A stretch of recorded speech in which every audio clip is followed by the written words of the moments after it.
Guys, episode 5 की शुरुआत होती है वेंसडे के होश में आने से। वो कोमा में थी, हालत बहुत बुरी थी, टांके लगे हुए, पूरा बॉडी इंजर्ड। उसकी मॉम उसके पास बैठकर भूतों की कहानियां सुना रही थी। मतलब सोचो, बाकी बच्चे सोने के लिए परी कथाएं सुनते हैं और हमारी वेंसडे कोमा से उठने के लिए हॉरर स्टोरी। उसका डैड और थिन भी वहीं थे। सब लोग आईसीयू मोड में टेंशन ले रहे थे कि पता नहीं उठेगी भी या नहीं। और तभी धड़ाम, वेंसडे की आंखें खुलती हैं। लेकिन उठते ही उसके सामने एकदम नया मार्गदर्शक खड़ा होता है। गाइस, ये कोई और नहीं बल्कि सीजन 1 की प्रिंसिपल लेरिसा वीम्स है। याद है ना, सीजन 1 के एंड में मर गई थी। अब सोचो, जिसे हम आरआईपी कर चुके थे वही अचानक वेंसडे के सामने खड़ी हो जाए, तो वेंसडे का तो यही सवाल बनता है, तुम मेरे सामने कैसे आ गई हो? मतलब ये तो नेटफ्लिक्स है या सीआईडी का स्पेशल एपिसोड। वैसे ये सच है कि वीम्स का कैरेक्टर सीजन 1 में बहुत स्ट्रॉन्ग और पसंदीदा था, इसलिए सीजन 2 में इन्हें मार्गदर्शक बनाकर वापस लाया गया है। सीजन 1 में वेंसडे की गाइड गुडी एडम्स थी, जो उसकी फैमिली से ही बिलोंग करती थी। अब गुडी की जगह वीम्स आई है और सीधा वेंसडे को समझाने लगी, क्योंकि वो तो कोई ब्लड ग्रुप वाला ही होता है जो कि मार्गदर्शक बनेगा। लेकिन लेरिसा विम्स का कहना है, तुम इतनी खतरनाक लड़की हो कि ऊपर नर्क में भी कोई तुम्हारा केस लेने के लिए तैयार नहीं था। और मुझे तुम पसंद थी क्योंकि मुझे भी तुम्हें सताना था। तो देखो, मैं तुम्हारे सामने आ गई। लेरिसा ने वेडनेसडे के सारे पाप गिनवाए। कैसे उसने एनिट को उसकी मौत के बारे में नहीं बताया, कैसे उसने हाइड को भागने दिया, और बाकी जितनी भी अकड़ में किए काम थे सब याद दिलाए। लेकिन वेडनेसडे, भला वो किसी की सुनने वाली कहाँ थी? ना झुकने वाली और ना ही मानने वाली। इसके बाद हम जूडी को देखते हैं, स्टोनहेस्ट की बेटी, यानी वही जिसने सारे कांड कराए थे। उसकी अपनी ही लैब के अंदर विलो हिल्स के नीचे ढेरों आउटकास्ट बंद थे और उनके ऊपर एक्सपेरिमेंट चल रहे थे। ये बात अब तक बाहर नहीं आई थी, लेकिन कुछ दिन पहले हुआ धमाका सब बदल गया। कैदी भाग निकले, मेंटल पेशेंट भी फरार हो गए। अब जूडी रिपोर्ट देती है, लगभग सारे पेशेंट्स पकड़े जा चुके हैं, बस 3 अभी भी गायब हैं और बेहद खतरनाक हैं। पहला फेस्टर यानी वेडनेसडे का अंकल, दूसरा स्लग वो ज़ॉम्बी, और तीसरा टाइलर हाइट। पुलिस ने भी अलर्ट कर दिया, जहां भी दिखे तुरंत इन्फॉर्म कर दो। तभी पुलिस ऑफिसर जूडी से पूछती है, क्या वेडनेसडे का इससे कोई लेना देना है, क्योंकि वो तो फिर से क्राइम लोकेशन पर मिली। जूडी इस बार चुप हो जाती है। वो बस कहती है, नहीं, वो बस अपने अंकल से मिलने आई थी। क्योंकि जूडी खुद भी फंसना नहीं चाहती थी। अगर सच बताती तो उसे विलो हिल्स के एक्सपेरिमेंट्स का राज खोलना पड़ता। इसके बाद जूडी एक शख्स को कॉल करती है। वो शख्स अब उन सभी छुपे हुए पेशेंट्स के पीछे लग चुका है। काम सिर्फ इतना है, उन्हें मार गिराना, ताकि ना वो जिंदा रहें और ना ही कभी सच बाहर आ सके। आखिरकार उन्हें श्रद्धांजलि तो 15 साल पहले ही मिल चुकी थी, लेकिन अब उनका सचमुच मरना जरूरी था। सीन शिफ्ट होता है, वेडनेसडे अपने सामान पैक कर रही थी, जाने ही वाली थी। तभी अचानक जूडी उससे मिलने आ जाती है। तो गाइस, अब जूडी और वेडनेसडे की ये मीटिंग क्या नया बवाल खड़ा करेगी? क्या वेडनेसडे अपना सूटकेस पैक करके छुट्टी मनाने जाएगी, या फिर जूडी का कॉल उसी पर भारी पड़ जाएगा? कमेंट में बताओ। अगर तुम्हें मौका मिले तो तुम विलो हिल्स से हॉलीडे पैकेज लोगे या नहीं? जूडी और वेडनेसडे के बीच अच्छी खासी खटपट हो चुकी थी। दोनों एक दूसरे को साफ साफ ब्लैकमेल कर रहे थे। अगर तुमने मेरा नाम बाहर निकाला तो मैं भी तुम्हें फंसा दूंगी, और अगर मैंने बोला तो दोनों ही साथ में डूबेंगे। वेडनेसडे जब बाहर निकलती है तो अचानक उसे एक कार्ड मिलता है। उस पर लिखा था, आज तुम और एनिट दोनों मरने वाले हो। और ये कार्ड भेजा था कोई और नहीं बल्कि टाइलर ने। वेडनेसडे को देखते ही टाइलर फिर से छुप जाता है, जैसे किसी सही मौके का इंतजार कर रहा हो। दूसरी तरफ बियांका अपने फ्रेंड एजेक्स के साथ अपनी मां को छुपाने की कोशिश कर रही थी। वो नहीं चाहती थी कि उसकी मां फिर से किसी झंझट में पड़े, क्योंकि उसकी मां एक मॉर्निंग सॉन्ग कल्ट का हिस्सा रह चुकी थी, एक ऐसा ग्रुप जो भोले भाले लोगों को ठगता था। बियांका का बाप गिडियन उस पूरे कल्ट का लीडर हुआ करता था। आजकल हर कोई उसे ढूंढ रहा है। अगर गिडियन तक उसकी मां का पता पहुंच गया तो एक बार फिर से वो खतरनाक कल्ट जिंदा हो जाएगा। बियांका अपनी मां को इससे दूर रखना चाहती थी, और एजेक्स, वो पूरी तरह उसका साथ दे रहा था। अब उसे बियांका की हालत और उसकी मजबूरी का अंदाजा हो चुका था। इधर वेडनेसडे आखिरकार वापस लौट आई थी। एनेट उसे देखकर हैरान, मुझे लगा था तुम तो लंबी छुट्टियों पर चली गई हो, कैसी हो अब? तबीयत तो ठीक है? लेकिन वेडनेसडे को ये गर्मजोशी वाला वेलकम बिल्कुल पसंद नहीं था। वो सीधे मुद्दे पर आ गई। वो जानती थी कि एनेट की मौत करीब है, इसलिए उसने कहा, सामान उठाओ और तुरंत निकलो यहाँ से। एनेट भड़क गई, तुम हमेशा इतना गुस्सा क्यों करती हो, इतना चिल्लाती क्यों रहती हो? वेडनेसडे का चेहरा सख्त हो गया, क्योंकि टाइलर जिंदा है, वो वापस आ चुका है और यहीं घूम रहा है। अगला अटैक उसी का होगा और वो तुम पर होगा। एनेट ने पलटकर कहा, तुम्हें कैसे पता? क्या गारंटी है कि वो मुझे ही अटैक करेगा? वेडनेसडे ठंडी आवाज में बोली, मुझे सब पता है, अगर जान प्यारी है तो निकल जाओ। लेकिन एनेट हट पर अड़ी रही, तुम हमेशा इतनी अकड़ में क्यों रहती हो? मैं उसका सामना कर चुकी हूँ पहले भी। वेडनेसडे ने उसकी आंखों में देखते हुए कहा, हाँ, और उस बार तुम मरते मरते बची थी। एनेट जो कि एक वेयरवुल्फ है, कहीं ना कहीं ताकतवर तो है ही। वो वेडनेसडे को सुनाकर निकल जाती है। हर बार अपने आप को इतनी स्मार्ट मत समझा करो। तुम अकेली हो और अकेली कभी भी किसी इंसान से जीत नहीं सकती। इस बार वेडनेसडे थोड़ी साइलेंट रह गई, लेकिन लेरिसा वीम्स को बड़ा मजा आ रहा था, क्योंकि कोई तो है जो वेडनेसडे को चुप करवा सकता है। इसके बाद इन्हें तो चली जाती है। और आज का दिन था डे ऑफ द डेड, यानी कि वो दिन जब सब अपने मरे हुए पूर्वजों को याद करते हैं। शाम को स्कूल में एक बड़ा इवेंट होने वाला था। प्रिंसिपल सबको चीजें बांट रहा था और लेरिसा लगातार वेडनेसडे के पीछे पीछे घूम रही थी। अब वेडनेसडे चाहती थी कि ये पीछे पड़े रहना बंद करे, लेकिन लेरिसा का कहना था, मैंने इस स्कूल के लिए सब कुछ किया, यहाँ तक कि अपनी जान भी दे दी, फिर भी मुझे बदले में कुछ नहीं मिला। कोई याद भी नहीं करता। आज डे ऑफ द डेड है, कम से कम आज तो मेरा मेमोरियल बनना चाहिए। कोई बड़ी सी मूर्ति वूर्ति लगनी चाहिए। तभी वहां नया प्रिंसिपल आता है। लेरिसा ने इस आदमी को पहले कभी नहीं देखा था। वो उसे बड़ा अजीब लगा। स्कूल को लेकर बिल्कुल भी सीरियस नहीं। वो बच्चों को इवेंट के बारे में बताता है। तभी वेडनेसडे उसके पास जाकर बोलती है, आपको आज का इवेंट पोस्टपोन कर देना चाहिए, क्योंकि टाइलर अभी भी बाहर घूम रहा है। लेकिन प्रिंसिपल हंसकर कह देता है, टाइलर शहर छोड़ चुका है, उसे बहुत गोलियां लगी हैं, वो यहाँ नहीं आएगा। और इवेंट कैंसिल बिल्कुल नहीं होगा। सिक्योरिटी के लिए पुलिस है और बाकी बच्चों की पावर्स भी काम आएंगी। हमारी प्रोफेसर इसाडोरा तो हाइट से अच्छी तरह लड़ना जानती हैं। वेडनेसडे ये सुनकर शॉक्ड रह गई, क्योंकि उसे नहीं पता था कि म्यूजिक टीचर इसाडोरा का हाइट से कोई कनेक्शन है। इसी बीच वेडनेसडे बातों बातों में पूछ ही लेती है, आज हम प्रिंसिपल वीम्स को भी श्रद्धांजलि देंगे न। लेकिन नया प्रिंसिपल सीधे मुंह पर बोल देता है, वीम्स की छवि हटाने में मैंने बड़ी मेहनत की है, मैं उन्हें लोगों को याद भी नहीं दिलाना चाहता। ये सुनकर लेरिसा वीम्स को बहुत ज्यादा बुरा लगता है। अब समझ आ रहा था कि डे ऑफ द डेड पर भी उसकी कोई इज्जत नहीं बची।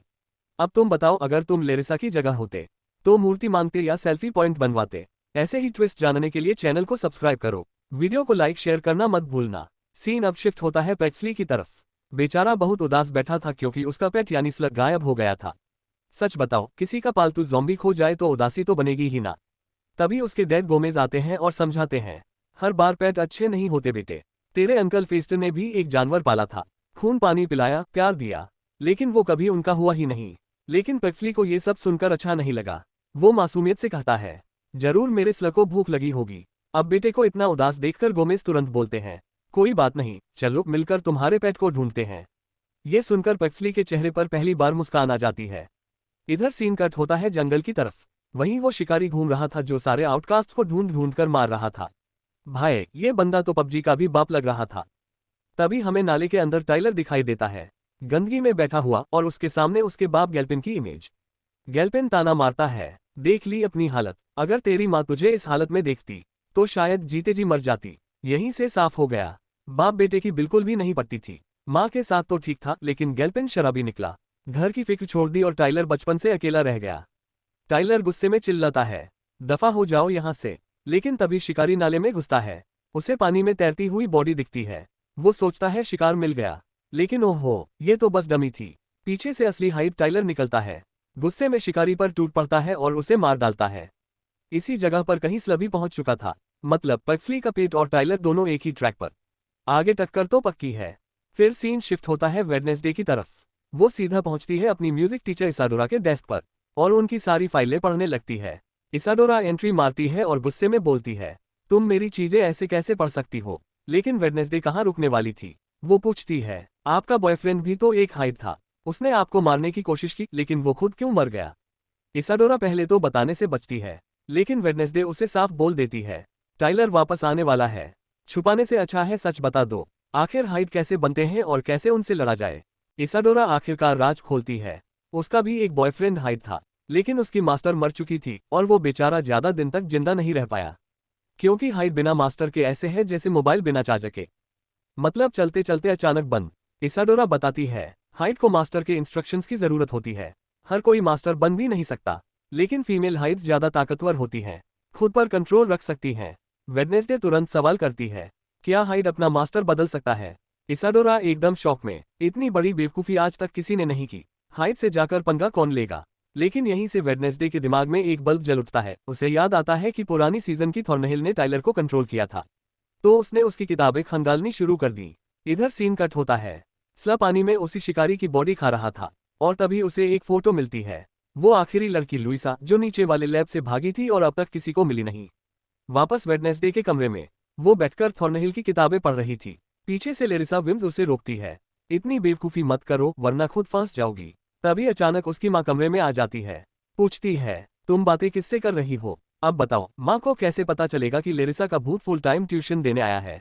माँ को फील होता है कि कमरे में कोई और भी है, जो थोड़ा ज्यादा ही नकचड़ा है। लेरिसा गुस्से में कॉपी गिरा देती है। माँ जब वो कॉपी उठाती है तो देखती है कि वेडनेसडे थॉर्नहिल की किताब पढ़ रही है।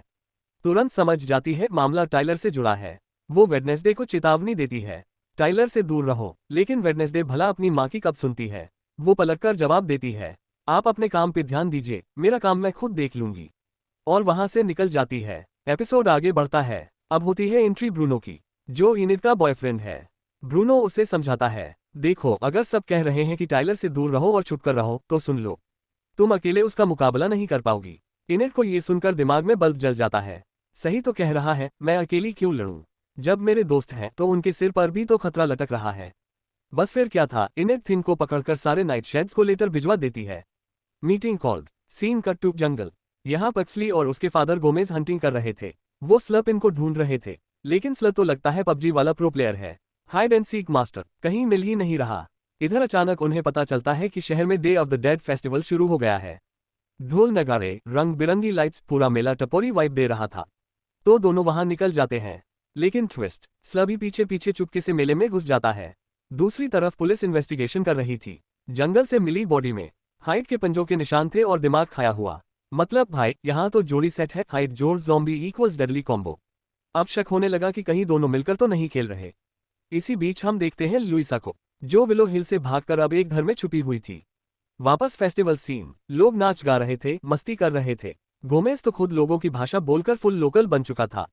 लेकिन स्लग, वो भीड़ में घुस चुका था। आहा, खाना पानी मिल गया स्टाइल। दूसरी तरफ वेडनेसडे अब भी रिसर्च मोड ऑन थी। हाइड को कंट्रोल कैसे करना है, किताबों में डूबी हुई थी। तभी अगिस आती है, जो हमेशा चुपके से उसको देखती रहती थी। वेडनेसडे तंग होकर कहती है, भाग यहाँ से, फालतू बातें मत करो। लेकिन अगिस भी हार मानने वालों में से नहीं थी। हमेशा इंप्रेस करने के चक्कर में वो नाइट शैड्स की मीटिंग का राज खोल देती है। Scene shift to ego tower, जहां नाइट शैड्स की सीक्रेट मीटिंग चल रही थी। इनेट भी पहुंचती है, भले ही वो उनकी मेंबर नहीं थी। उसके साथ ब्रूनो भी था। इनेट सबको बताती है, देखो टाइलर मुझ पर अटैक करने वाला है, इसलिए मुझे तुम्हारी मदद चाहिए। लेकिन बाकी सारे नाइट शैड्स कहते हैं, लॉल ये हम क्यों माने, तू कौन होती है हमें हुक्म देने वाली। अब एंट्री होती है बेस्टी की। वो सबको समझाती है, हाँ इनेट सही कह रही है, लेकिन तुम सबको यहाँ से निकल जाना चाहिए। इनेट फिर से वेडनेसडे को घूरते हुए कहती है, तुम अकेले टाइलर से नहीं लड़ पाओगी। आखिर तुम्हारे पास प्लान ही क्या है? वेडनेसडे स्पेशल इफेक्ट्स वाली खतरनाक स्माइल के साथ, इस बार मेरे पास प्लान है। और फिर शुरू हो जाता है science lab mode. Wednesday formula बनाना शुरू कर देती है, एक ऐसा इंजेक्शन जिससे टाइलर अपनी पुरानी मास्टर को भूल जाएगा और एक नई मास्टर पालेगा, वो भी मुझे। लिरिसा विम्स आती है और दांत लगाती है, ये मत करो, ये पागलपन है। उसने अपनी मास्टर थॉर्नहिल तक को मार दिया था, तुम्हें भी मार डालेगा। लेकिन हमारी वेडनेसडे, मैं किसकी बात सुनने के लिए पैदा ही नहीं हुई। Scene cut to day of the dead festival, जहां अब स्लग घुस चुका था। लाइट्स, म्यूजिक, ढोल और अचानक ब्रेकिंग न्यूज, स्लर ने एक आदमी को चट कर दिया है। उसका दिमाग खाना शुरू कर दिया और पूरे मेले में भगदड़ मच गई। पुलिस को भी इंफॉर्मेशन मिलती है, zombie is in the house. अब एंट्री पिक्सली की। वो कहता है, डैड मैं अंदर जा रहा हूँ, मेरे पास मेरी पावर है। गोमेज बेटा पबजी मत समझ, ये असली ज़ॉम्बी है। लेकिन पिक्सली अपनी इलेक्ट्रिसिटी पावर के भरोसे अंदर चला जाता है। वहां उसकी मुलाकात स्ल से होती है और अब स्ल तो बोलने भी लगा था, देख पिक्सली मुझे नई लाइफ मिली है, अगर पुलिस ने पकड़ लिया तो वो मुझे खत्म कर देंगे, प्लीज मुझे जाने दे। पिक्सली का दिल पिघल जाता है और वो स्ल को जाने देता है। बाहर आकर अपने डैड को कुछ भी नहीं बताता। लेकिन गोमेज, उसने दूर से सब देख लिया था, चेहरा पहचान भी लिया। ओह तो ये वही है। फिर भी वो अपने बेटे से कुछ नहीं कहता और दोनों वहां से निकल जाते हैं। अब सीन शिफ्ट। मोटिशिया अपने घर per day of the dead का रिचुअल कर रही थी, पूर्वजों को याद करने में डूबी थी। तभी दरवाजा खुलता है, अंदर आती है वही लड़की लुइसा। मोटिशिया चौंक जाती है, फ्रेंड्स वॉस तुम यहाँ? लुइसा धीरे से कहती है, मैं विलो हिल्स में थी। और यहाँ सस्पेंस शुरू होता है। लुइसा उठ फ्रेंड्स वॉस अपनी असली सच्चाई बताती है, मेरे ऊपर एक्सपेरिमेंट हो रहा था, स्टोनहर्ज ने मुझे पकड़कर सालों तक कैद में रखा। सबको लगा मैं मर चुकी हूँ, लेकिन सच ये है कि मैं जिंदा थी और ये बच्ची वेडनेसडे ने मेरी जान बचाई। मोटिशिया शॉक में, ये कैसे हो सकता है, हम तो तेरे फ्यूनरल में भी गए थे। फ्रांस वॉस धीरे धीरे सबसे बड़ा राज खोल देती है, असल में मैं एक हाइड हूँ और मैं अपने बेटे को ढूंढने आई हूँ, क्योंकि मेरा बेटा और कोई नहीं बल्कि टाइलर है। सीन पे जोरदार म्यूजिक, बैकग्राउंड धम्मा, कट टू नेवरमोर एकेडमी, जहां डे ऑफ द डेड का इवेंट फुल स्विंग में चल रहा था। सब बच्चे अपने पूर्वजों को याद कर रहे थे, लेकिन तभी एंट्री टाइलर की। उसका मिशन क्लियर था, वेडनेसडे और इनिट दोनों को खत्म करना। थिन पहले से ही छुपकर पोजीशन ले चुका था, लेकिन टाइलर इतनी भीड़ के बीच उसे देख लेता है और सीधे वेडनेसडे को ढूंढने निकल पड़ता है। सामने इनिट आ जाती है। आजा टाइलर, पहले मुझसे भिड़। टाइलर गुस्से में, तुम अकेली तो हो नहीं सकती, बताओ वेडनेसडे कहाँ है। तभी सारा नाइटशेड्स का गैंग एंट्री मारता है। सब आउटकास्ट मिलकर टाइलर को घेर लेते हैं। अब मिशन क्लियर था, वेडनेसडे का फॉर्मूला तभी काम करेगा जब टाइलर हाइड बनेगा। टाइलर गुस्से से हाइड में ट्रांसफॉर्म होता है और जैसे ही बनता है, वेडनेसडे को उठा के जोर से फेंक देता है। वेडनेसडे जमीन पर गिरती है, चोट से तड़प रही थी, लेकिन फिर भी उसका दिमाग चल रहा था। वो कहती है, सुनो टाइलर, मैं तुमसे कभी प्यार ही नहीं करती थी। हाँ, एक वक्त था, लेकिन अब सिर्फ गेम है। असल में वो बस उसे उलझा रही थी ताकि इंजेक्शन घुसा सके। लेकिन तभी एक और हाइड की एंट्री। वो सीधा टाइलर को उठाकर फेंक देता है और अब वो वेडनेसडे को मारने ही वाला था। तभी बैकग्राउंड से तेज आवाज आती है, फ्रांस वॉस, तुमने वादा किया था। और कैमरा घूमते ही एंट्री मोटिशिया की। मतलब क्लियर था, फ्रांस वॉस और मोटिशिया के बीच पहले से कोई सीक्रेट डील थी कि वेडनेसडे को कुछ भी नहीं होगा। यहाँ पे एकदम शानदार सा सीन दिखाया जाता है। फ्रेंच वॉच अपनी बेटे टाइलर को लेकर निकल गई थी। मोटिशिया गुस्से में वेंसडे पर चिल्लाती है, तुमने मेरा सारा प्लान खराब कर दिया। वहीं वेंसडे भी पलटकर चिल्लाती है, मैंने इतना बड़ा दिमाग लगाया और आपने सब बर्बाद कर दिया। थैंक यू, नेक्स्ट टाइम मैं ही हाइड पाल लूंगी। मोटिशिया गुस्से में बोलती है, क्या तुम पागल हो? हाइड्स को कंट्रोल करना तुम्हारे बस की बात नहीं है, वो तुम्हें मार सकते थे। वेंसडे शक से पूछती है, लेकिन आपने उसे फ्रेंच वॉच कहा, वो थी कौन? मोटिशिया राज खोलती है, वो टाइलर की माँ है। वेंसडे शॉक्ड, और डील क्या थी? मोटिशिया बोलती है, डील ये थी कि वो अपने बेटे को लेकर शहर छोड़ देगी। वेंसडे फेस पाम करती है, कमाल है, आपने हाइड पर भरोसा किया। वाह मम्मी, आई एम इम्प्रेस्ड। मोटिशिया इमोशनल होकर, मैंने माँ पर भरोसा किया, न कि हाइड पर। तभी वेंसडे को एहसास होता है कि टाइलर शायद इतनी आसानी से नहीं गया, कुछ तो गड़बड़ है। दया, इधर गोमेज भी एंट्री मारते हैं और मोटिशिया को बताते हैं, आज मैंने स्लर्प देखा और उसमें किसी का चेहरा दिखाई दिया। सीन कट होता है जूडी स्टोनस पर, जो अपना सामान पैक करके भाग रही थी। तभी स्लर्प उसके सामने आ जाता है और कहता है, क्या तुम मुझे भूल गई या सीरियल के टाइम ही याद करती हो? फिर सीन शिफ्ट होता है टाइलर पर, जहां उसकी माँ उसे हील कर रही थी। दूसरी तरफ एनिड का सीन, उसके पंजे अपने आप निकल आते हैं। ना कोई फुल मून, ना कोई मैजिक, सीधा क्लास के बीच ही वो वुल्फ बनने लगती है। डांस प्रैक्टिस बीच में छोड़कर दरवाजा पटक कर भाग जाती है। ये सब देख लेती है ईसा अडोरा और सस्पेंस और बढ़ जाता है। और गाइस, यही खत्म होता है एपिसोड 5। अब तो सीन और भी मजेदार होगा, तो पॉपकॉर्न तैयार रखो, अगले एपिसोड में मिलते हैं। तब तक के लिए बाय बाय, चैनल सब्सक्राइब कर लो।